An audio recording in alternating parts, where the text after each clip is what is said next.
Arrancamos entonces con esta clase de sistemas basados en conocimiento, donde vamos a ver la última el último de los métodos de aprendizaje de máquina, por así llamarlo, de Machine Learning, para ir cerrando un poquito los conceptos. Así que vamos a repasar este gráfico que estuvimos viendo en la clase pasada, como para ubicarnos dónde estábamos. ¿Sí? Habíamos visto dos métodos, el de inducción y el de redes bayesianas, que habíamos dicho que eran métodos de aprendizaje supervisado, o sea, básicamente que una columna depende de otras. Después, la clase pasada, estuvimos trabajando con el método de mapas autoorganizativos, ¿sí? Para separar en clúster y generar subconjuntos de datos, que ese era el primer tipo de aprendizaje no supervisado. Y ahora vamos a volver a aprendizaje supervisado y vamos a ver lo que se llama la retropropagación. ¿Sí? Así que volvemos otra vez a aprendizaje de tipo supervisado, o sea, nuevamente vamos a necesitar que una columna dependa por lo menos de otras, de algunas otras, por lo menos de una más. Bueno, ¿por qué volvemos hacia atrás? En el PowerPoint no digo nada sobre esto, pero ¿por qué? A ver, hasta ahora, con los tres métodos que vimos, básicamente necesitamos un gran volumen de datos, más allá de que sea supervisado o no supervisado, un gran volumen de datos, aplicamos el algoritmo y en base a ese algoritmo, una de dos. O generamos reglas en base al método inductivo, reglas bastante determinísticas, ¿no? Donde uno dice si pasa esto, entonces tal cosa. Después, con el método de redes bayesianas también, analizamos una gran fuente de datos y generamos reglas también, pero reglas del tipo probabilísticas. ¿Sí? No decimos sí o no, decimos sí con un tanto por ciento de confianza, no con otro tanto por ciento de confianza. O sea, esto es una respuesta a las reglas de nivel probabilístico y esto es una respuesta a las reglas de nivel determinístico. O sea, digo sí o no. Sí o no, o cualquier otro tipo de clasificación, ¿no? Pero me juego por una. Y acá me juego por todas, pero con un porcentaje. Y después, en esta otra de tipo no supervisado, analizamos todos los datos y en base a ese análisis separamos a los datos en subconjuntos o en clúster. Todo muy lindo, pero todo esto depende de justamente lo que estaba tratando de hacer énfasis, de tener muchos datos, ¿sí? Y en base a esos muchos datos, uno hace el cómputo. ¿Cuál es el problema de estos tres métodos? Bueno, primer problema, tener pocos datos. Pero ya vimos, de hecho, en mis ejemplos, en el ejemplo del tenis, el de la lluvia, como eran 10 datos, la conclusión era bastante nefasta, ¿no? O sea, ya no cumplimos con la premisa de tener muchos datos. Y siguiente problema que tienen es que por más que tengas un montón de datos, miles de datos, si después tenés que computar un dato nuevo, no tenés alguna forma de saber si ese dato nuevo va a cumplir o no con tu regla, a menos que vuelvas a generar otra vez el algoritmo y ver si las reglas cambian. ¿Qué quiere decir esto? Si yo, por ejemplo, por el método inductivo, proceso 10 millones de estudiantes y mi regla me dice que si tienen más de 22 años aprueban, esa es mi regla, cuando venga un estudiante nuevo y tenga 23, yo voy a deducir que aprobó por mi regla. El problema es que no lo voy a saber, ¿sí? No lo voy a saber a menos que vuelva a computar todo y vuelva a generar las reglas, a ver si las reglas se mantienen constantes. Si esa regla no cambió, quiere decir que seguramente este 23 también había aprobado. Ahora, si el de 23 desaprobó, seguramente mis reglas sean un poco alteradas. Entonces, pero tengo que volver a computar todos los datos otra vez para ver si las reglas sufrieron modificaciones. Entonces, cuando llegan datos nuevos, yo tengo que apostar a que las reglas previas o la separación en clúster estaba bien realizada. O sea, en realidad no estoy aprendiendo nada. En realidad simplemente estoy diciendo, bueno, ya aprendí y en base a esto, este conocimiento lo mantengo fijo y cualquier otro dato nuevo que venga va a respetar este conocimiento. Bueno, la retropropagación justamente sirve para solucionar ese problema. Es una técnica que, en base a una determinada cantidad de datos, yo genero muchos más datos y veo si esos nuevos datos cumplen o no con lo que tengan que cumplir, o sea, si son correctos o no. Cuando son incorrectos, trato de solucionarlo, enmendarlo, ahora vemos cómo, para que los nuevos datos sí cumplan con el patrón. O sea, ¿qué hace la retropropagación? Tengo una determinada cantidad de datos, bueno, agrego más datos. Esos datos son inventados y esos datos me van a servir para ir aprendiendo. O sea, si yo invento un dato y el dato me da incorrecto, quiere decir que lo que inventé estaba mal, lo reinvento hasta que esté bien. ¿Sí? Esa es como la idea que está por detrás. Vamos a chusmear un poco. Este PowerPoint quizás es el más importante, que ahora voy a hacer algunas deducciones sobre esto. Bueno, lo más importante de este dibujo, díganme si lo ven bien, es recordar el concepto de campo gradiente y de plano tangente, para entender qué cosa hace el algoritmo. Así que para eso voy a compartir rápidamente mi pizarra, que como siempre la pierdo. Ya la voy a encontrar en un segundo, pizarra. Acá está. Vamos a recordar rápidamente conceptos súper rápidos de mate 1 y mate 2 para entender qué dicen todas estas fórmulas, ¿sí? Así que díganme si ven la pizarra. Vamos a mate 1 y mate 2, ¿no? Repaso súper rápido. Eje cartesiano, ¿no? Tienen X y tienen Y, ¿sí? Díganme si lo están viendo y lo ven fluido. Y tienen una función. Listo, esta es la función, la hermosa función. Bueno, ¿qué concepto quiero repasar de esto, no? Parece una pavada, pero créanme que con esto voy a poder ir escalando y llegando a lo que quiero mostrarles. Si yo me paro en un punto, en el punto violeta, este punto violeta está representado por un x0 y un y sub 0. Listo, ese es el punto que tiene como dominio x0 y como imagen a y sub 0.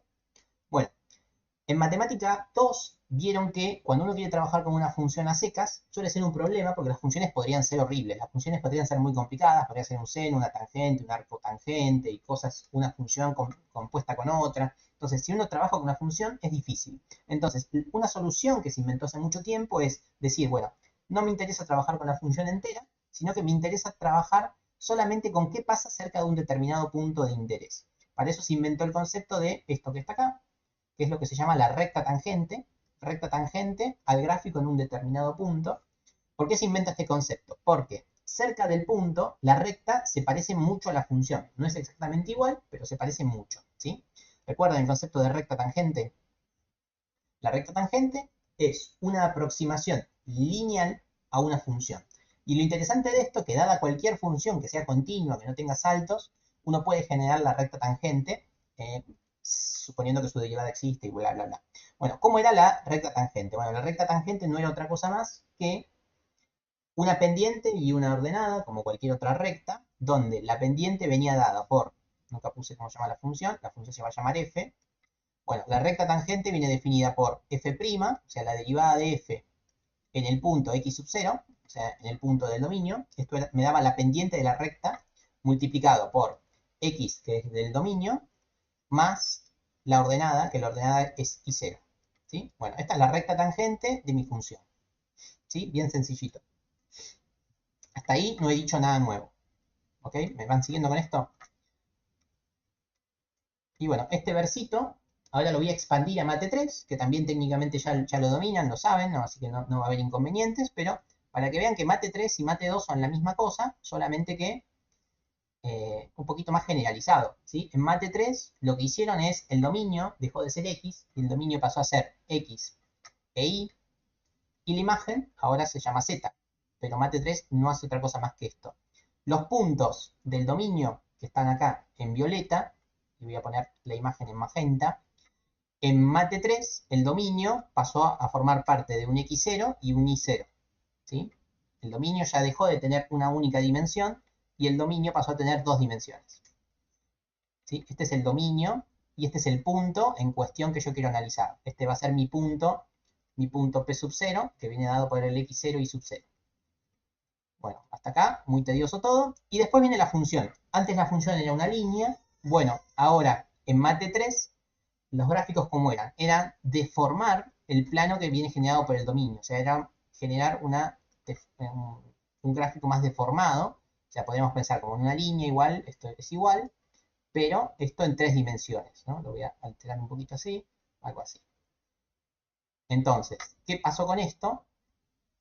Mate 3 lo que hace es, a mi campo de dominio lo deformó de una forma como si fuera una manta para generar esta figura que es tridimensional, ya no es más de dos dimensiones.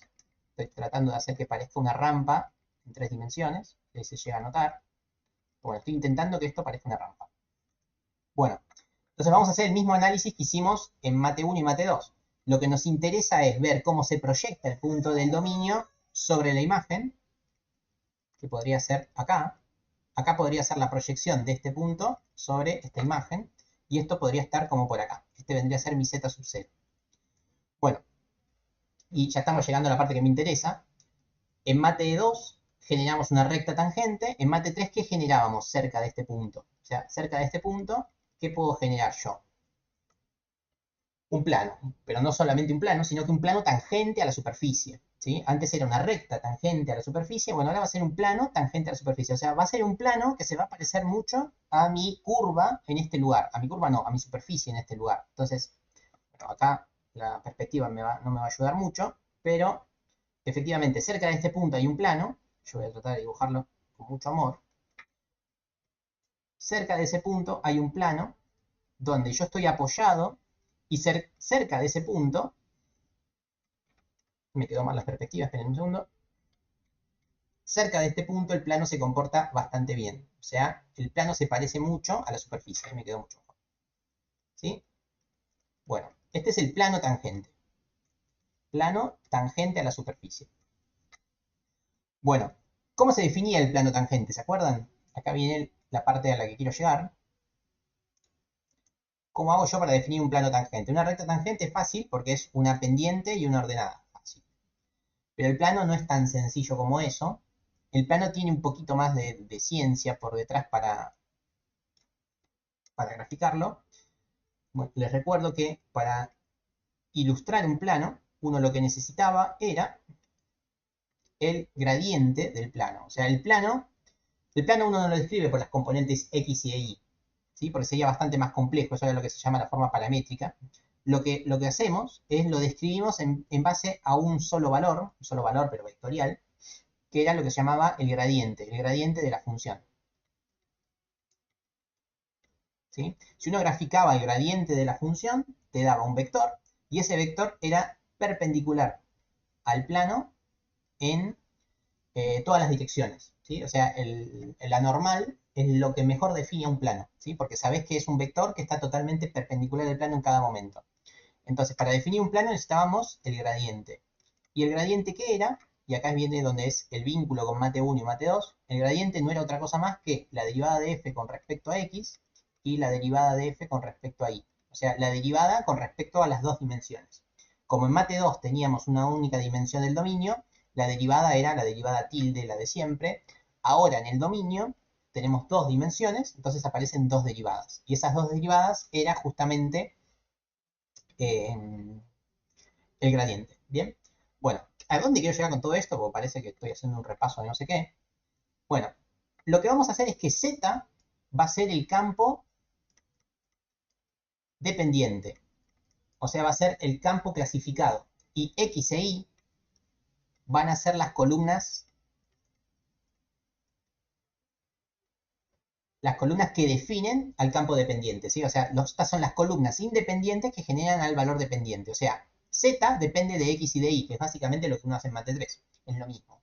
O sea, X e Y son los campos que, bajo alguna determinada conducta, generan a Z. Obviamente, si son columnas de una tabla, no van a ser dos, van a ser 3, 4, 5, 6, 10, 15, pero el concepto de mate 3 es importante, porque vamos a usar el gradiente. El gradiente se lo puede extender a más de 3, a dos dimensiones, a 3, a 4, 5, 6, a las que sean. Entonces vamos a expandir un poco este concepto. Díganme si me van siguiendo con el relato, la fórmula no importa tanto, simplemente relato y los conceptos. Por ahora, plano tangente y gradiente, es lo que más me interesa. Bueno, dicho esto, ¿cómo se generaba el plano tangente? Vamos a escribir el plano tangente a mi función f. ¿Se acuerdan cómo era el plano tangente? Sí, sí, bien, perfecto. Bueno, el plano tangente no es otra cosa más que una generalización de la recta tangente. Es como una recta que se propaga en una dimensión más. Si uno una recta la mueve rápidamente en otra dimensión, es como que se va a ir dibujando por su sombra un plano. Entonces, la idea es que la recta tangente, la fórmula de la recta tangente, se puede hacer más general, ¿sí? Más universal a más variables. Y vamos a ver que es exactamente igual. En vez de poner f tilde, o sea, la derivada de f, lo que vamos a poner es f, gradiente de f. En vez de poner en x0, vamos a tener que poner en x0 y sub 0, porque ahora el dominio tiene dos componentes. Y en vez de multiplicarlo por x, ahora la x también tiene dos coordenadas. Entonces vamos a tener que poner, tendría que poner punto, pero tenemos que poner x menos x0, o sea, es el movimiento en x, coma, movimiento en y, ¿sí? Y todo esto es un punto. Este es el punto del dominio, este es el que jugaba de x antes, ¿sí? Y esto era con lo que llamaba el producto escalar.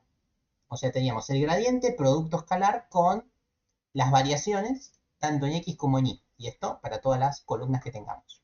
Más un determinado Y sub 0. Y sub 0 es la imagen de mi función. O sea, en este caso es un Z sub 0. Bien. Entonces, esta era la forma de escribir a un plano tangente. ¿Sí? Que ustedes seguramente cuando hicieron Mate 3, por ahí no se acuerdan de esta notación, porque esta notación es como la más teórica, la que uno hace, porque después cuando uno hace la cuenta, lo que termina haciendo es, al plano tangente lo terminan llamando así Z como súper genérico, el Z sub 0 lo pasan restando, ¿sí? Y quizás esta fórmula la recuerdan más.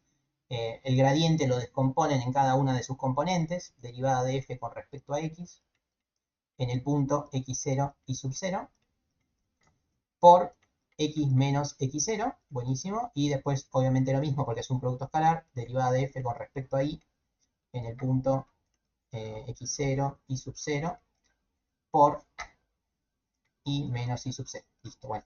Entonces, esta es la fórmula de plano tangente que por ahí sí recuerdan, porque esta es la que usan para los ejercicios, ¿no? Esta otra es como más teórica, pero simplemente es un despeje. Bueno, entonces, de esta forma, uno calcula un plano tangente. ¿Y a dónde quiero ir con esto del plano tangente? Sigamos. Voy a hacer un zoom con el dibujito, y ya estamos llegando a donde quiero llegar, para que las fórmulas que les voy a mostrar en el PowerPoint se entiendan. Nosotros teníamos esta superficie espantosa, feíta, no importa cuál es la superficie, por acá tenemos el punto en cuestión, ¿sí? Con su proyección en X y en Y un Z por algún lado, y acá tenemos el plano tangente. Pumba, pumba, pumba. Listo, este es el plano tangente que se aproxima bastante bien a mi punto en las cercanías. Bien, pero así como uno define un plano tangente, uno podría definir cualquier otra superficie tangente, o sea, cualquier otra superficie conocida a la superficie en cuestión, que es la superficie magenta. ¿Sí? Y este concepto es un poquito más general, es generar lo que se llama un hiperplano tangente a la superficie. Este también, que estoy casi seguro que lo vieron, o por lo menos lo mencionaron, que es una generalización todavía mayor al plano tangente. ¿Sí? Es hacer algo un poquito mejor que el plano tangente. ¿Por qué un poquito mejor que el plano tangente? Porque el plano tangente está muy bueno, pero tiene un determinado error, y no lo voy a poder graficar yo, pero cerca del punto el plano tangente se parece mucho, pero tiene algún error. ¿Sí? El plano no es exactamente igual a lo que tendría que ser la curva. ¿Sí? Tiene alguna diferencia. Entonces, para ir acotando esa diferencia, aparece lo que se llama el polinomio de Taylor, que ahí sí me gustaría que me digan ustedes si llegaron a verlo o no. Si no lo vieron, no importa, porque van a ver que es lo mismo que arriba, el polinomio de Taylor, que es una aproximación todavía mejor al plano tangente, que lo que permite hacer es, en vez de trabajar solamente con el gradiente, o sea que voy a escribir lo mismo, pero más feíto lo voy a escribir, ¿sí? O sea, voy a escribir lo mismo que acá, pero más acotado para no perder tiempo con las fórmulas, que escribo exactamente lo mismo, o sea, escribo el gradiente de f producto escalar con x vector x sub 0, ¿sí? Lo estoy trabajando a nivel vectorial, estoy ignorando que tiene x e y, digo que es un vector que con componentes x e y, o sea, esta parte es la primera que está acá, notación más abreviada. En vez de poner z sub 0, voy a poner más f en el punto x sub 0, ¿sí? La función en el punto z sub 0, y acá viene la variante. Lo que nos genera el polinomio de Taylor es decir, bueno, con una sola derivada mi plano estuvo bastante bien, pero me gustaría que esté todavía mejor. Entonces lo que uno hace es genera más derivadas, o sea, agrega una componente más, en vez de la derivada primera, le agregan la derivada segunda. Y acá aparece lo que es la matriz diferencial de f, ¿sí? Que es a cada componente del gradiente lo separan en gradientes. Eso estoy seguro que lo vieron también, es como parte elemental de Mate 3, ¿sí? La matriz diferencial de una función de Rn, ¿sí? Matriz diferencial, díganme si lo recuerdan, es a cada componente de la derivada la vuelven a derivar. O sea, a cada componente del gradiente le vuelven a generar más gradientes, ¿sí? estoy seguro que trabajaron con hamiltoniano, el hessiano, son palabras que seguramente las tienen así como de oído cuando hacían eh, no sé, multiplicadores de Lagrange. O sea, uno por ahí aprende a hacer el ejercicio y pierde de vista lo que está usando, pero el hessiano estoy seguro que en algún momento lo utilizaron, ¿sí? Que estaban bastante ligados a esto de la matriz diferencial. La matriz diferencial no es otra cosa más, lo pongo acá como una ayuda, son gradientes de cada una de las derivadas parciales, ¿sí? El gradiente, lo voy a escribir así nomás, es el gradiente del gradiente en x, es el gradiente del gradiente en y es el gradiente del gradiente en z, y así podemos seguir infinitamente. Y esto, cada una de estas componentes, multiplicado escalarmente con x vector menos y vector, x vector menos x vector, o sea, el x menos el x del punto, y acá viene la cuestión nueva, elevado al cuadrado, ¿sí? Y todo esto estaba dividido por 2 factorial. Bueno, anecdótico toda esta fórmula, lo que estoy diciendo es que el plano tangente, así como está, se lo puede seguir mejorando, ¿sí? Se lo puede seguir mejorando agregándole cada vez más derivadas, y con eso se tienen que quedar. O sea, vamos a hacer un resumen del resumen. Ustedes vieron en Mate 1 que una función uno la puede aproximar con una recta utilizando la derivada primera. Ese mismo concepto lo pueden interpolar a R2 o a R3, como quieran verlo, también con derivadas primeras, pero utilizando el campo gradiente. Bueno, eso mismo se puede hacer agregándole la derivada segunda, y la aproximación va a quedar todavía mejor, ¿sí? Con la derivada segunda, la aproximación no va a ser ya un plano, porque obviamente va a tener más componentes, pero se va a aproximar todavía mejor a nuestra función. ¿Bien? Bueno, entonces, ¿qué estamos tratando de hacer? Estamos tratando de construir aproximaciones que se parezcan cada vez más al comportamiento de una determinada función, en este caso va a ser el comportamiento de nuestros datos, pero con funciones que conocemos, porque estos son derivadas, son puntos, son cosas que uno conoce y sabe manejar. Bien, entonces, si estamos tratando de conseguir aproximaciones cada vez mejores, quiere decir que ninguna aproximación nos gusta y ninguna aproximación nos convence del todo bien. Entonces, cuando ustedes trabajaban tanto con plano tangente como, si llegaron, y si no, no importa, a Taylor, en algún momento uno tiene que decir, bueno, tanto el plano tangente como el polinomio de Taylor de orden 2, de orden 3 o de la derivada que hayan hecho, me gusta, pero tiene un determinado error, ¿sí? Y esto es lo que aparece el error de Taylor, que tanto el plano como Taylor, Taylor es una generalización del plano, reitero, Taylor lo que nos dice es, bueno, yo me aproximo a la función y lo hago muy bien, pero tengo un error. Pero lo magnífico que tiene Taylor es que te dice cuál es el error. O sea, yo te digo algo, ¿sí? Yo les estoy diciendo, mira, para mí da 5, pero mira, sé que está mal, pero sé que el error es 1.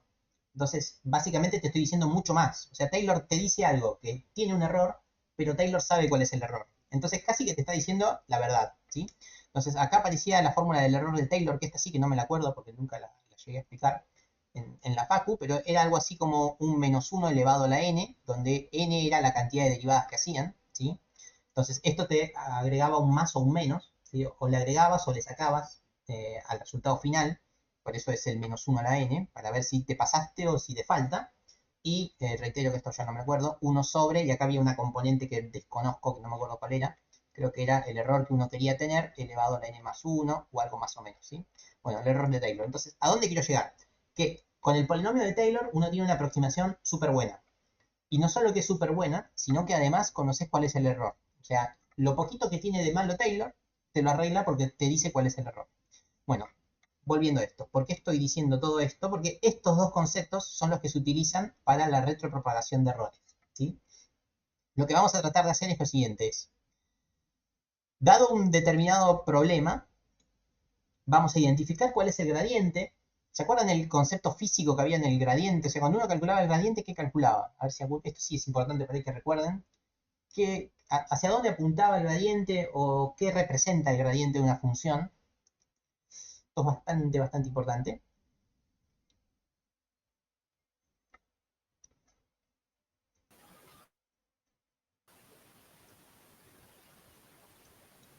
A ver, volviendo a Mate 1, la derivada te daba como la tasa de crecimiento que tiene tu función, ¿sí? Es la pendiente de la recta, pero te dice si la función está creciendo o decreciendo, ¿sí? ¿Se acuerdan que de hecho había criterios de derivadas, si era mayor que 0, menor que 0? Quería decir que crecía, que decrecía, etcétera. Bueno, con el gradiente pasa algo parecido. el concepto que está por detrás del gradiente, el gradiente apunta, y acá viene lo importante, el gradiente apunta a la dirección de máximo crecimiento de una función. Si uno tiene el gradiente de una función y uno camina por ese gradiente, quiere decir que ahí es donde vas a encontrar el mayor crecimiento de ese campo que uno esté investigando. ¿Qué quiere decir esto? Que si yo acá estoy graficando la temperatura, por ejemplo, y yo camino en la dirección del vector gradiente, voy a encontrar como la temperatura asciende súper rápido, ¿sí? O lo más rápido posible que pueda ascender, ¿ok? Ese es el concepto de gradiente. Entonces, identificar el gradiente justamente te ayuda para identificar hacia dónde crece algo. ¿Qué quiere decir eso? Que si uno va en contra de ese crecimiento, lo que vas a hacer es que no vas a estar creciendo, ¿sí? Entonces, ese concepto se va a usar. Porque ahora cuando veamos el ejemplo, vamos a identificar un error, vamos a identificar el error máximo, ese error máximo va a ser asociado al campo gradiente y no nos vamos a mover hacia el error, sino que nos vamos a mover en dirección contraria. Entonces van a ver que aparecen muchos gradientes negativos, o sea, nos movemos en contra de la dirección de máximo crecimiento, para no incrementar el error de nuestra función, ¿sí? Bueno, así que eso es a nivel conceptual todo lo que van a ver ahora en las fórmulas, que reitero, los van a ignorar, simplemente quédense con eso. El gradiente es la dirección de máximo crecimiento de una determinada función, así que si yo me muevo en contra del gradiente, ese campo no está creciendo, sino que está decreciendo o no está cambiando. Y lo otro que vamos a hacer es trabajar con los errores, ¿sí? Vamos a tratar de disminuir los errores de esta función, ¿sí? Bueno, creo que en base a esto, esto es lo único que van a ver en el PowerPoint, o sea, estos símbolos, gradiente, diferencial, producto escalar, y creo que nada más. Ah, y una cosa más, sí. Otro concepto más que este sí que no lo vieron, pero rápidamente para que entiendan la notación de la pizarra. Ustedes en Mate 1, en Mate 2 y en Mate 3 trabajaron con funciones reales, o sea, funciones que iban desde los reales, si no se escribe, escribirlo bien, Nico, funciones que van desde los reales en Rn y el resultado nos da un real en Rm. Esto Mate 1, Mate 2 y Mate 3. Si ya cursaron discreta, habrán visto que las funciones ya no se mueven de los reales en los reales, sino que en discreta el cambio, el salto que uno hace es que el dominio es discreto, o sea, el dominio ya no está en R, sino que el dominio está dentro de los racionales, ¿sí? De los racionales y el resultado te da racional. ¿Ok? Bueno, por lo general por lo general no, nuestros datos en el dataset son de este tipo, son racionales, porque uno no puede tener todos los datos posibles. Supongan que tienen un dataset de temperatura, ¿no? Y que están viendo cómo cambió la temperatura segundo tras segundo. Bueno, ¿qué pasó con la temperatura entre 2 segundos? No lo sé, porque no tengo el dato de hace medio segundo. Entonces nuestros datos, a nivel computacional, lamentablemente, toda la matemática analítica real pierde un poquito de sentido porque no tenemos movimientos reales en la computación. Los movimientos en la computación van saltando de uno en uno, movimientos rápidos, pero van de uno en uno. Entonces la matemática que nos importa es la discreta, ¿sí? Entonces las funciones son discretas. ¿Qué quiere decir que una función sea discreta? Que el gráfico no es continuo, obviamente, sino que el gráfico tiene esta conducta, tiene puntos, ¿sí? Bueno, ¿qué quiere decir esto? Que si uno tiene una... El mapa nunca llega a hacer el territorio. No sé si entendí. ¿En base a qué pregunta decías eso, Nico? El mapa nunca llega a ser el territorio. Entiendo que me estás hablando del dominio. A ver, cuando estamos trabajando con dominio discreto e imagen discreta, nuestros gráficos quedan una cosa así. O sea, para puntos discretos obtengo valores discretos. Bueno, y como todo eso no respeta nada de la matemática continua, la matemática analítica, lo que se suele hacer es algo que se llama eh, transpolar, es como la traducción, los puntos a una función que se parezca lo más posible a la conducta de los puntos, ¿sí? Algo así. O sea, una función que sea continua y que se parezca a la conducta de estos puntos, ¿sí? Bueno, esto se llama transformada de Fourier, que es lo que van a ver que en el, ¿cómo es? En el PowerPoint lo van a ver con F moño, F gorrito, como quieran llamarlo. Esto es básicamente encontrar una función que se parece mucho a los puntos discontinuos, ¿sí? Entonces, cuando en el gráfico vean eso, quiere decir que los datos del dataset se los están trabajando como un movimiento continuo, ¿bien? Bueno, dicho esto, creo que ya terminé con la introducción de la simbología que vamos a ver. Entonces pasemos un poquito al PowerPoint. Bueno, yo me sigo adelantando al PowerPoint y deben estar pensando para qué estoy explicando todo esto, pero es la simbología que va a aparecer, ¿sí? Y volvamos acá, última, espero que esta vuelta sea la última. Cuando yo hablo de pequeños movimientos dentro de un punto, quiere decir movimientos tanto en el eje X como en el eje Y. Si yo estoy parado en el X, en el X y en el Y, si yo estoy parado en un determinado punto, que es este que está acá, ¿qué quiere decir moverme? Quiere decir o sumarle o restarle a la Y, o sumarle o restarle a la X, ¿sí? Hacer pequeños movimientos. Estos pequeños movimientos muchas veces se los llaman epsilon, epsilon 0, epsilon tanto. Bueno, en el PowerPoint están expresados como coeficientes de variación beta, ¿sí? Que son pequeños movimientos que le voy a hacer a la X y a la Y. ¿Sí? Si yo conozco cómo se comporta la función con el 1, le voy a hacer pequeñas perturbaciones. No lo voy a hacer con 1, sino que lo voy a hacer con 1,02. Voy a ver qué pasa si le hago pequeñas manipulaciones al dato que yo conozco. ¿Bien? Y bueno, esos van a ser los que se llaman los coeficientes de perturbación beta. Dicho esto, comparto rápidamente y leo lo que dicen ahí. Efectivamente, bien lo que dijiste ahí, Nicolás. Las mediciones que uno hace nunca representan a todo el globo, eso es lo que quiere decir. Cuantas más hagas mejor, pero nunca representan a todos los puntos. Siempre va a haber algún punto que no pudiste medir. Y ese es el problema que tiene la matemática discreta contra la matemática analítica. Por suerte sí se pueden hacer saltos. Bueno, y acá vamos a tratar de entender lo que dice acá este PowerPoint. De hecho, este primer PowerPoint no sé si es el más importante, pero básicamente acá J es lo que se llama el costo o el trabajo que tiene mi dataset. O sea, cuánto me cuesta interpretar el dato. ¿Sí? O sea, dadas determinadas columnas, qué trabajo necesito hacer yo para poder encontrar el dato dependiente. J por lo general, porque los trabajos se miden en joules, pero J siempre tiene que ver con trabajo, con costo de computación. ¿Sí? Mucho no nos interesa, ven, acá ya aparecen las transformadas de Fourier y qué sé yo, es como que se está trabajando con algunas coeficientes discretos que se los trata de hacer de forma continua. Y acá aparece el concepto, de hecho creo que mi dibujo estaba mejor, acá está el puntito, acá está el gradiente y me indica hacia dónde moverlo. Bueno, acá viene la cuestión. Mis puntos del dominio X, Y, Z, todos los que sean, los voy a trabajar con perturbaciones, que esto es lo que se nota mejor acá. Es X1, X2 hasta XP, en este caso, son los datos que van a generar mi respuesta. O sea, son los inputs, son las columnas que generan a la columna clasificada. O sea, podría ser edad, peso, altura, y la columna que depende es la de aprobó o no aprobó. ¿Sí? Entonces, estas son las columnas independientes. ¿Sí? Las columnas independientes generan un determinado valor y ese valor me da una respuesta, aprobó o no aprobó. La respuesta acá está con simbología griega, con eta mayúscula. De hecho, hacía mucho no había este símbolo. Bien.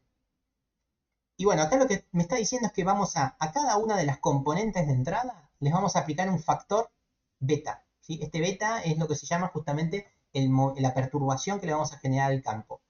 Vamos a tratar de entender qué quiere decir esto. Si x1 quiere decir, voy a decir mis datos, yo que tengo 35, yo que peso 1,80, yo que mido 1,80, y yo que peso como 90 kilos, y yo aprobé, ¿no? O sea, esta sería la interpretación. Bueno, ¿qué pasa si yo pesara 81 kilos? ¿Sí? O sea, si fuera un poquito más flaco, si fuera un poquito más joven, 34, ¿y qué pasa si fuera más alto? Bueno, eso es hacerle pequeñas perturbaciones al dato que uno conoce, lo manipula un poco. Y como lo manipulaste poco, y como vos estás trabajando con una interpolación lineal, donde está el dibujo este, si la manipulación fue breve, quiere decir que voy a seguir aprobando. O sea, yo no voy a dejar de aprobar por haber cambiado 1 kilo, ¿no?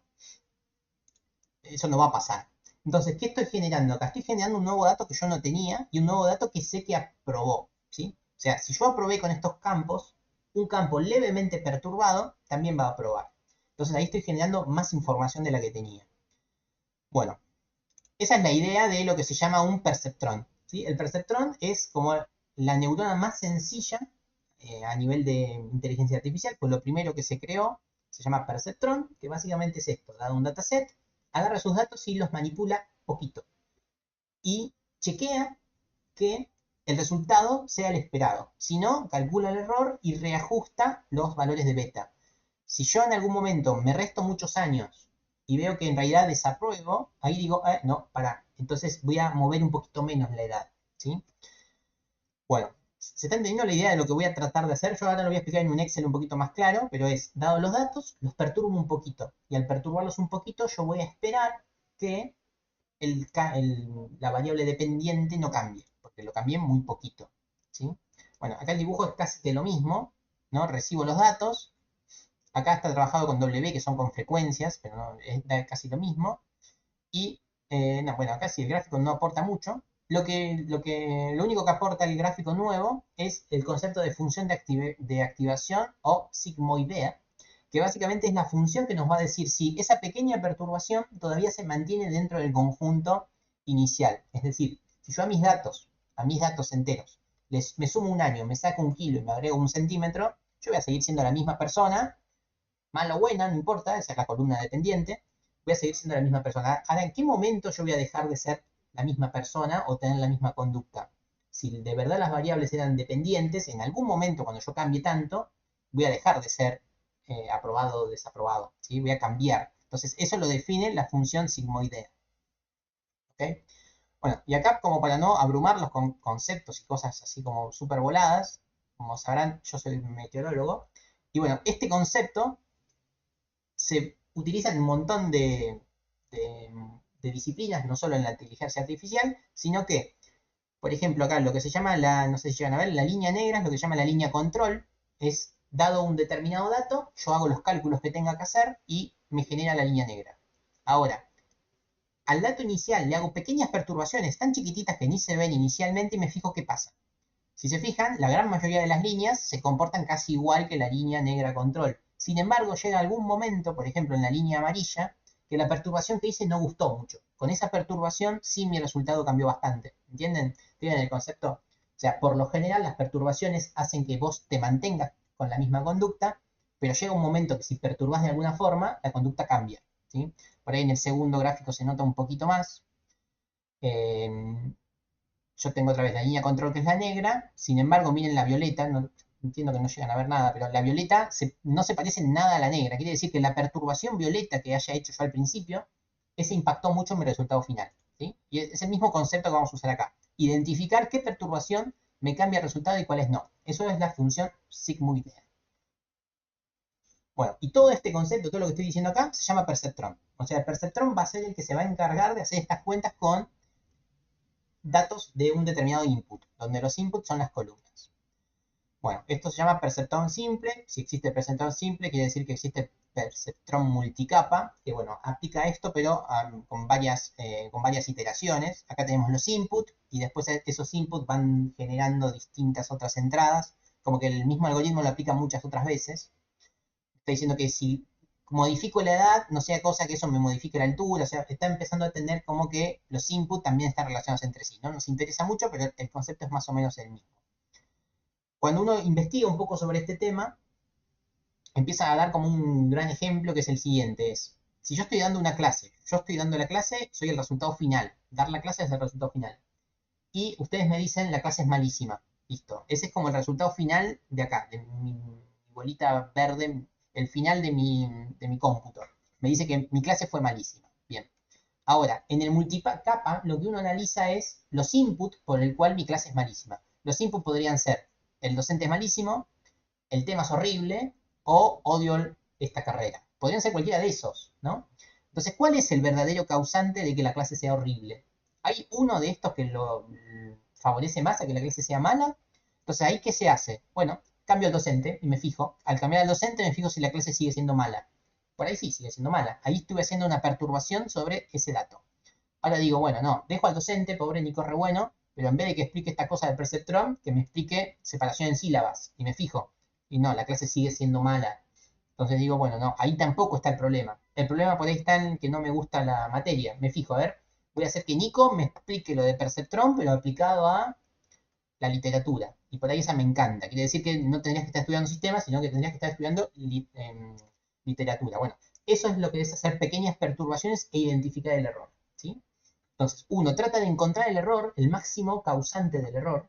¿Sí? El máximo causante del error es el que está ligado al gradiente. El gradiente es el máximo crecimiento. el máximo crecimiento de mi error. Yo por medio del gradiente identifico el máximo del error y bueno, digo, bueno, si el error viene por este caso, lo que voy a hacer es voy a cambiar justamente esos valores y los que me generan el error. ¿Sí? Entonces, esa es la idea que viene como por detrás de todo este concepto. Déjenme ver el último slide, si no ya pasamos a... Estos son conceptos que ahora los vemos. Bien. Bueno, ¿me siguieron con la idea? Ahora voy a ir a un Excel. ¿Sí? Pero díganme si más o menos me siguieron con la idea.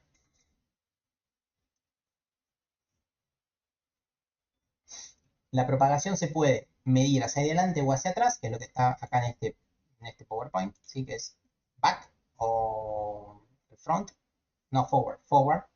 Forward es cuando, dado los inputs, vos generás el resultado final, y back es justamente lo contrario, cuando le hacemos este relato de la clase fue malísima y voy para atrás buscando los causantes de este error. ¿Sí?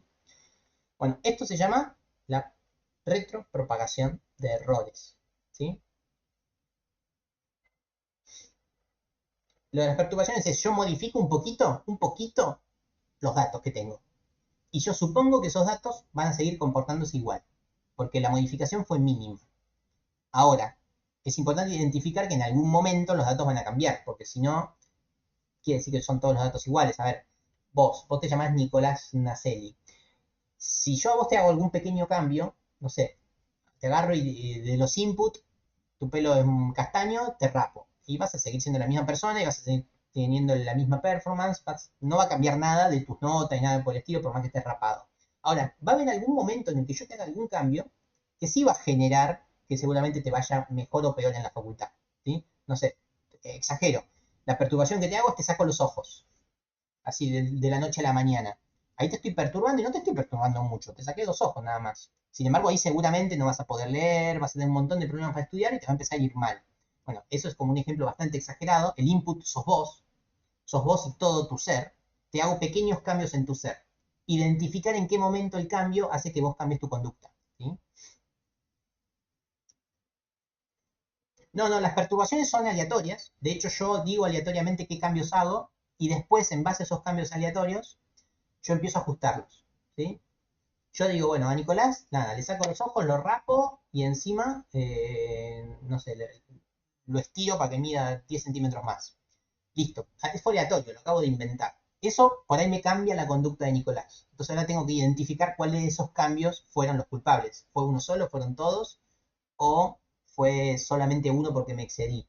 O si hago los mismos cambios, pero en vez de los dos ojos le saco uno, en vez de 10 centímetros le agrego 8, no me acuerdo qué otra cosa dije, por ahí sigue aprobando. ¿Sí? Entonces, el criterio es aleatorio, pero justamente el algoritmo va a hacer que esa aleatoriedad vaya cambiando en base a la identificación de estos gradientes. Bueno, dicho todo esto, voy a tratar de explicarlo con el Excel, que ahí me lo van a entender. O sea, el Excel tiene un montón de simplificaciones, pero la idea la mantiene. Las perturbaciones son nuevos datos, porque yo tengo a Nicolás, que sé que aprueba con 9, y ese es mi dato. Voy a tener también a Nicolás Hinojos, y ese se saca un 2. Entonces tengo un dato nuevo, en base a los datos viejos. Esa es la, esa es la idea de. Esa es la idea de esto, ¿no? De las perturbaciones. Inventás datos nuevos con el resultado que conoces. ¿Entiendes? Agarro los datos, los manipulo y tengo datos nuevos. Entonces, dado un dato, puedo tener 1.000.000 de datos más. ¿Sí? Siempre y cuando yo identifique que no haya cambiado la columna dependiente, porque ahí la embarré feo. ¿Sí? Entonces, este es un método que nos ayuda a tener más datos de los que tenemos. Entonces, es una forma de aprender. ¿Sí? Si yo mañana viene un chico nuevo que es exactamente igual a Nicolás, pero viene sin ojos, yo ya sé qué conducta va a tener. Voy a tener que hacer todo este análisis, ¿no? Pero yo ya sé. Porque ese dato, si bien no lo tenía, yo ya lo inventé y ya sé qué conducta tiene. ¿Sí? Ejemplos para nada amigables, pero por ahí ayudan a entenderlo. Bueno, y acá lo tenemos, el ejemplo. Díganme si lo ven bien o si no lo agrando un poquito. Es el mismo ejemplo de las últimas veces, el de jugar o no jugar al tenis según cómo está el tiempo. ¿Sí? De hecho son los mismos datos, idénticos, solamente que para poder hacer las cuentas, el estado del tiempo que era sol, lluvia, nublado, pasó a ser 1, 2 y 3. los tres factores son 1, 2 y 3, para poder hacer las cuentas, ¿no? Esto se hace por detrás también. Uno tiene que hacer cuentas numéricas, entonces tiene que bajar los datos a números, ¿sí? Nada, es como ponerle una guía a las cosas y listo, no es nada del otro mundo. Lo mismo con la humedad, alta, baja y moderada creo que era. No, alta y baja creo que era, 1 y 2. El viento también es 1 y 2, no me acuerdo cuáles eran las componentes. Y en base a eso sabíamos si jugaba o si no jugaba el tenis, ¿sí? El 0 es no, no juega, y el 1 es sí juega, ¿sí? Son los mismos datos de antes, ¿ok? Bueno, vamos a ver cómo es esto de la retropropagación de errores. Es decir, yo tengo estos datos que creo que eran 14, sí, son 14. Por medio de este algoritmo, yo en vez de tener 14 datos, voy a pasar a tener la cantidad de datos que quiera, ¿sí? Voy a pasar a tener otras configuraciones numéricas que me van a decir si juega o no juega el tenis. O sea, mi dataset va a aumentar en su medida. Pero ¿cómo va a ser esto? Bueno, yo acá sé que si llueve, la humedad es alta y hay viento, y no me acuerdo qué quiere decir cada uno de estos, no va a jugar. Bueno, le voy a hacer pequeñas perturbaciones a esto. Voy a decir que llueve, pero llueve poquito por ahí. O sea, en vez de poner un 1, pongo un 1,3. O sea, casi un 1, apenas perturbado. La humedad, en vez de ser 2, le pongo 1,8. O sea, está alta, pero no tan alta. Y el viento es 2. En vez de haber mucho viento, le pongo 2,5, muchísimo viento. ¿Se entiende lo que voy a hacer? Es a estos valores los voy a perturbar un poquito. O sea, van a ser casi un 1, casi un 2 y casi un 2. O sea, les voy a hacer esos beta de desvío o los epsilon de corrimiento. Y eso va a ser aleatorio, ¿sí? Empieza siendo aleatorio, y es lo que tengo definido acá, los betas, los Ws. Inicialmente los pongo aleatorios. Tienen que ser números chiquititos. Siempre cuando uno habla de betas y de epsilon, los números son chiquitos, o sea, son 0, algo. Acá puse un aleatorio que va entre 0 y 1. Son aleatorios, así que si en algún momento aprieto Enter van a cambiar. Pero estos son pequeños corrimientos que le voy a hacer a mi 1, a mi 2 y a mi 3, en este caso. Entonces, ¿cómo es la fórmula? Es, al dato original lo perturbo, no llegan a ver, pero es el dato original 1 perturbado en W1, en 0,06, o sea, lo achiqué bastante. Después, al dato 2 lo perturbo con mi W2, que es 0,7, también lo estoy achicando bastante.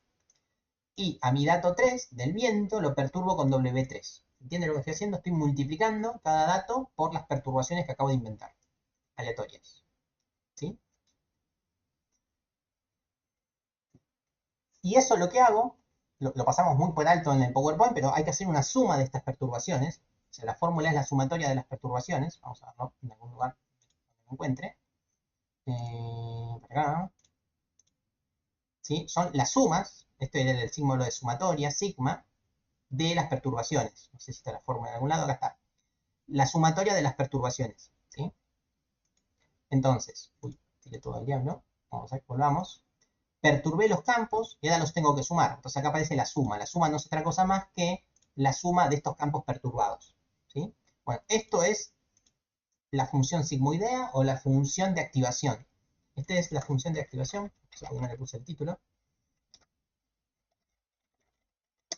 ¿Sí? Bueno, ahí apreté Enter y cambió todo, pero la idea es la misma. O sea, cambiaron los coeficientes, ¿sí? Cambiaron los coeficientes y cambiaron los números, pero no cambió la fórmula. Estoy sumando y me da este valor, ¿sí? Bueno, y esta función acá me va a decir si juega o si no juega el tenis, ¿sí? La función hay que definirla de alguna forma, hay que hacer algún estudio previo seguramente. En este caso la función está bien sencillita, me dice que si la función suma o la función activación me da por encima de 0,5, quiere decir que juega. Y si no, que no juega. ¿Bien?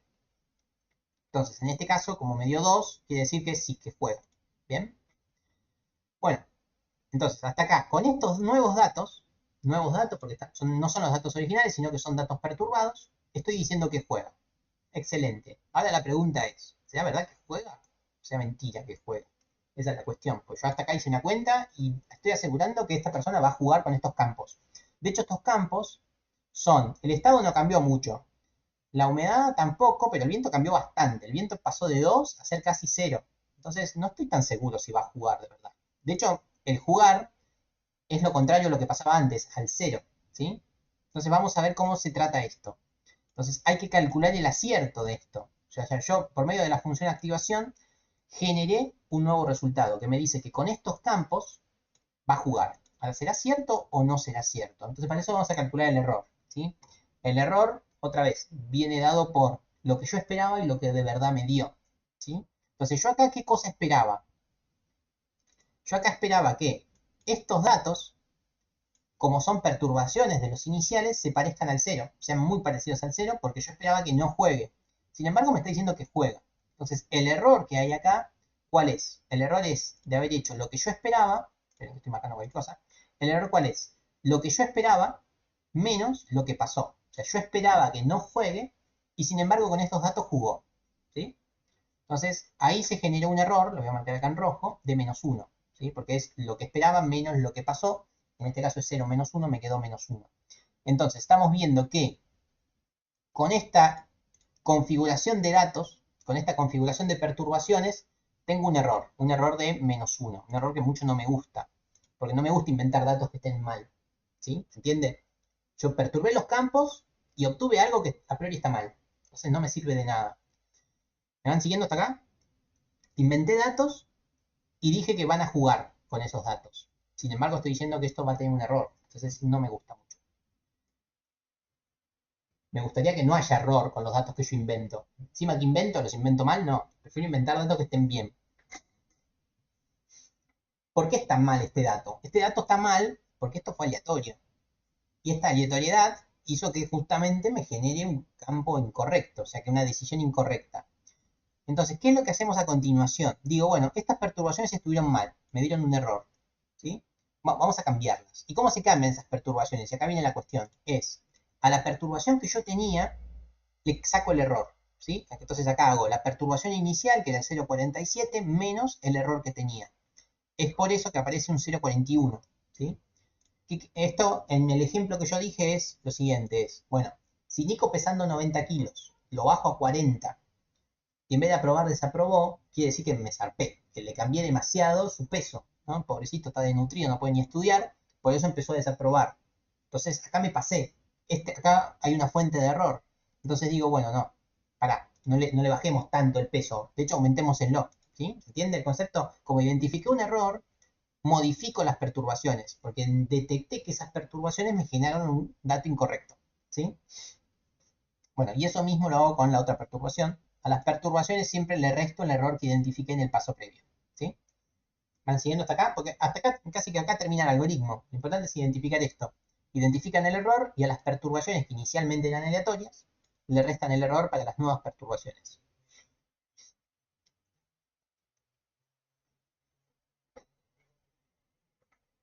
Obviamente estos nuevos coeficientes b sub 0, b sub 1 y b sub 2 van a estar jugando con el segundo campo de datos, ¿sí? Antes jugué con el 1, 2, 2, ahora voy a jugar con el 3, 1, 2, ¿sí? El 3, 1, 2 los voy a perturbar, pero no los voy a perturbar con la perturbación inicial, sino que los voy a perturbar con esta nueva perturbación, ¿sí? La perturbación con la modificación del error, ¿sí? Entonces vuelvo a hacer lo mismo, perturbo, sumo, me dice que juega, ¿qué esperaba? Esperaba que no juegue, sin embargo está jugando, el error otra vez menos 1. Este menos 1 me vuelve a hacer generar nuevos coeficientes, sigo bla bla bla bla, hasta que llega un momento acá, en este momento, miren lo que pasa. Luego de pasar por, perdón, acá, luego de pasar por 3 errores, ¿sí? Luego de pasar por 4 errores, perdón, no, 3 errores, ¿qué pasó? Cuando hice estas cuentas con estos coeficientes, el 4, el 4 y el 4, ¿qué ocurrió? Me quedaron estos números, la suma me dio 14, me dice que juega, ¿y qué pasaba? Yo esperaba que juegue, ¿sí? Entonces, a partir de este momento, ¿qué vemos? A partir de este instante, el, el error es 0 y el acierto pasa a ser 1, ¿sí? ¿Me siguen con esto? Lo voy a colorear. No, no lo voy a colorear porque los datos son aleatorios y va a cambiar todo el tiempo.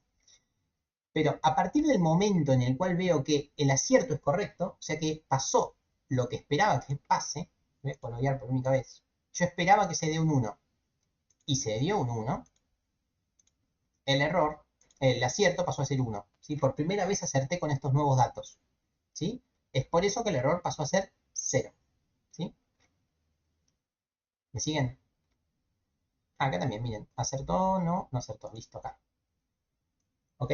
Entonces, ¿Qué hago con esto? Digo, a partir del momento que empecé a acertar con esta manipulación de datos, si se fijan, aprendí.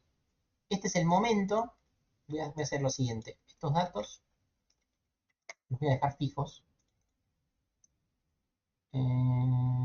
Solo valores. Ahí está. Le saqué lo aleatorio para que no cambien los datos a cada rato, pero que recuerden que esto es aleatorio, ¿sí? Bueno, ¿qué pasó? Que a partir de este momento, a partir del momento que siempre acierto, ¿sí? Este momento que está en rojo, lo voy a poner, rojo dije, a partir de este instante que siempre estoy acertando, quiere decir que mi algoritmo aprendió.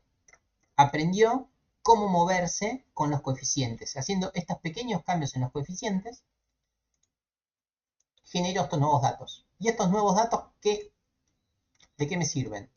Estos nuevos datos tranquilamente los podemos pensar como, acá venimos acá, solo valores. Perdón, estos serían los nuevos datos. Estos nuevos datos, por medio de coeficientes perturbados, solo valores, si se fijan, lo puedo utilizar como parte de un nuevo dataset. O sea, si alguien viene con este estado, con esta humedad, con este viento, yo ya sé que va a jugar, ¿sí? Porque yo ya sé que acertó, ¿sí? Entonces, esta es la idea de este algoritmo. Modificar los datos iniciales, ver cómo es la conducta, detectar cuándo cambia o cuándo no cambia, y a partir de un momento vas a ver que tu algoritmo empieza a dar siempre aciertos, ¿sí? Eso quiere decir que a partir de ese momento tu algoritmo ya aprendió con qué coeficientes moverse. Entonces quiere decir que ya sabe cómo generar nuevos datos. Acá en algún momento algún curioso me va a decir, siempre son los mismos los coeficientes. Bueno, siempre son los mismos porque este es un caso muy trivial donde el error da cero, ¿sí? Si uno trabaja de alguna otra forma un poquito más minuciosa, no vamos a esperar que el error sea cero, sino que el error sea muy bajo, ¿sí? Entonces vamos a decir, bueno, el algoritmo aprendió cuando el error es 0.2. Eso habría que definirlo según lo que uno esté haciendo. Pero la idea del algoritmo es esa, ¿sí? Así que bueno, esto es el último método que se llama retropropagación de errores, ¿sí? Sí, sí, sí, se da cuenta que los datos son correctos en base a cuando se da esto. Cuando vos ves que vos esperabas que juegue y jugó. Ahí decimos es correcto. En este caso, como los datos son eh, binomio, me sale, los datos son eh, sí o no, es medio trucho, ¿no? Porque es o 0,1, 0,1, pero el acertó vos lo podés definir de alguna otra forma, ¿no? Porque suponete que en vez de jugar al tenis es promedio de cursada. Y acá por ahí son números decimales, por ahí es 7,3. Vos vas a definir si acertó, si te da parecido a 7,3. Y ese parecido por ahí es 7,5. O sea, el criterio de acertar o no acertar no siempre es tan parecido como es exactamente igual. ¿Entiendes? Ahí te estoy respondiendo a la pregunta. El acertar no quiere decir que es lo mismo que estabas esperando, sino algo parecido. Eso lo tendrás que definir vos con tu algoritmo. Esas son todas las tasas que uno tiene que ir jugando con su estudio, ¿no? No siempre es exactamente igual, ¿sí? Pero la idea es esta, es como que en base a las perturbaciones yo espero que se comporte parecido. Ese parecido habrá que trabajarlo. ¿Qué quiere decir que sea parecido? ¿No? Acá lo estoy forzando a que sea exactamente igual, ¿sí? Porque es medio como sí o no, es muy binario el dato. Bueno, entonces todo eso que vimos en ese formuleo básicamente es esto, es perturbar a los campos iniciales, ver cómo se genera el nuevo campo dependiente y compararlo con lo que yo estaba esperando que pase. En base a eso, definir nuevos coeficientes e ir detectando el error, ¿sí? Bueno, todas esas cuentas feas básicamente trabajaban con esto, ¿sí? Bueno, y acá hemos terminado con esta parte. Díganme si más o menos entendieron el concepto. Yo en el campus les puse un ejemplo hecho con Python, pero no llegué a mirarlo del todo. Tengo que terminar de comentarlo. Sí, de hecho no sé ni bien de qué trata. Después ahora lo comento un poquito más, pero básicamente por lo que vi en los resultados de salida es, estos son puntos que no sé bien qué representan inicialmente y a medida que pasan las perturbaciones iniciales, van a ver cómo cambian los colores, es como que detecta las conductas mucho mejor. O sea, los colores dividen más a la dispersión, ¿sí? No, tengo que leerlo mejor, pero inicialmente se veía algo así. O sea, los colores no dividían en nada la dispersión de estos puntos, y al final de retropropagación quedan como bastante más segmentados, ¿sí? Después lo comento un poco mejor al código, porque lo busqué recién, ¿sí? Pero es un ejemplo de aplicación de esto de la retropropagación de errores, ¿sí? Bueno, entonces con esto cerramos este último método, ¿sí? Que nuevamente es un método supervisado, o sea, vimos casi todos supervisados, salvo el de mapas auto organizativos.